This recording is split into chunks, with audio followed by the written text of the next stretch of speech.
Welcome to Doc's Lab and our second Master Series.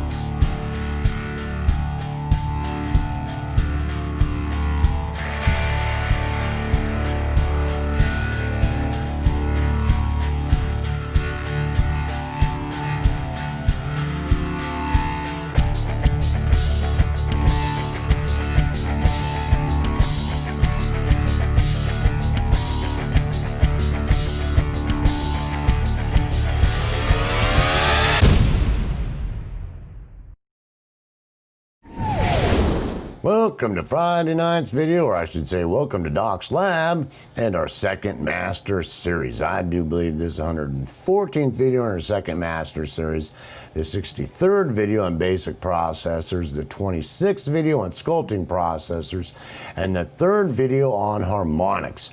And in this video, we are going to talk a little bit about revisiting sound sculpting with the equalizer. We had talked about that a little bit, but it's a very valid application, and so we talked about it in Master Series number 58, or Master Series 2 number 58, when we were talking about equalizer. So you might want to go back and revisit this video, and it gives some direction back to my first Master Series that addresses it there also, so that between the two of them, you should have a pretty good understanding of the concepts that we're talking about. But I kind of want to revisit it a little bit, because basically the concept in itself is pretty simple. When we're talking about trying to do equalization and dealing with harmonics work, that we're basically most of the time dealing with very specific issues. I mean, we've got a root here and a third, or we've got a fifth and a flat seventh, or we've got the second harmonic, or something that's going on that we're really trying to deal with the first primary harmonics. Not a whole lot of stuff up in the tail end that normally has to be dealt with equalization anyway. And we're trying to address attenuating and boosting specific harmonics, that we're going to have to use automation with, if we're using an equalizer. So it's a pretty simple concept. Just remember that take your time. It's a very valid workflow, but most of the time it's a little bit frustrating. It's a little time consuming until there's some way to improve the performance and time involved. So the faster workflow you can get together doing it, the better, but I've found that it's very time consuming sometimes. Most of the time, whenever you're doing the automation and you're working with it, when you're doing equalization, if you're sound sculpting, a lot of times, if you go back and watch all the videos we talked about in equalization, it's a little different. Does that make sense? Because a lot of times we're not trying to use automation to follow around the envelope of sound. But when we're sound sculpting, if we're doing work in the lower end, attenuating or boosting, or in the upper end, attenuating and boosting, we might be automating that some to be doing sound sculpting to follow the envelope of sound. And anytime we're dealing with any harmonics, let's say that I'm working on the fundamental or anything like that, that I'm not using any of these, I might just use one. And I got this thing going on here, and I'm trying to deal with maybe this second harmonic that's flowing around, so I gotta get automation that follows around, figure out how I'm gonna shape it to where it follows around well and doesn't mess with the harmonics around it. And it's a little time consuming that I went through in those videos about the process of it. But it's very valid, because a lot of times it can be very simple that you've got some certain harmonic content going around that something's is causing a problem, or the envelope. Sometimes it's just the envelope itself. It's like, well, you're sitting here looking at it, you're going, well, it's kind of hard for me to follow those little harmonics going all over the place.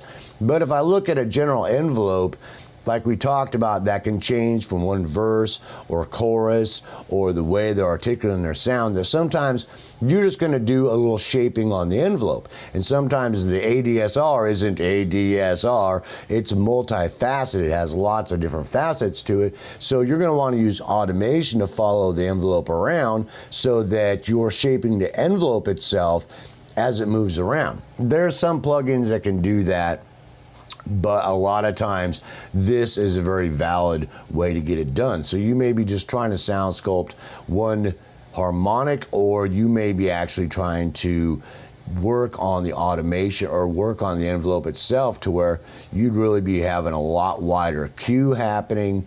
And when you went in there to do that before you set up your automation, you'd be like wanting to shape in this area down a little bit, but you want it to move around quite a bit with it. You see it jumping up and then it's going down, and you want it to be moving around because it can very much be that delicate at work. So you'll usually use wider bands, and it's not like static EQ work whenever you're trying to shape the envelope very meticulously. Does that make sense? So just keep that in mind and be real careful you just don't destroy the sound.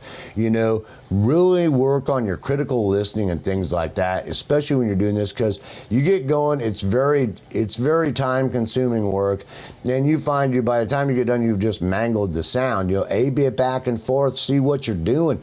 You know, make sure you're doing a good job and you're making improvements and not making things worse.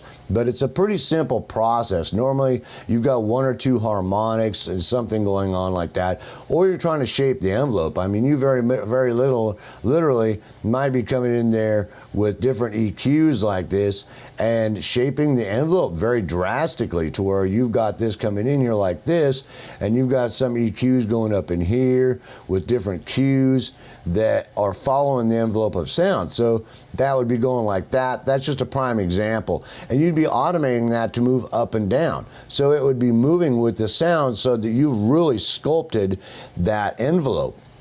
There's envelope shapers and things like that can help you also, but it's a very simple thing to do, and you've basically shaped the envelope. But sometimes, you know, we're talking about just harmonics. So instead of just envelope shaping, you might be targeting 1 or 2 harmonics, a harmony of harmonics inside of a sound or something, or 1 harmonic that you need attenuator boost to just make it, that's not, you can't work with this with such wide band as normal equalization, because it's not having the same effect.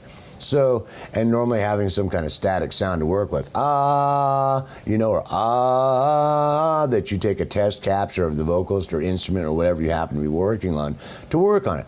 So just try to keep it simple and experiment with it. Watch those videos that I pointed out, and, you know, just get to busy messing with it. You know, set up yourself a sound and just experiment. See what happens. See what's going on. Try to shape the envelope. Shape 1 or 2 harmonics or something. Attenuate and boost harmonics. Shape the whole envelope of sound and see what you can do, because it's very different with different instruments and different sounds and things like that. And this is very surgical work. Sometimes it can be very surgical, you know, to where you are really sound sculpting the envelope, possibly moving around to shape 1 or 2 harmonics, to where not only do you have that going on, but you got stuff like this going on, you know, and it's like the envelope's moving around, or you've really sound sculpt and shaped that envelope of sound that's moving around as the sound. And then I want to be free to be, and then I want to be free.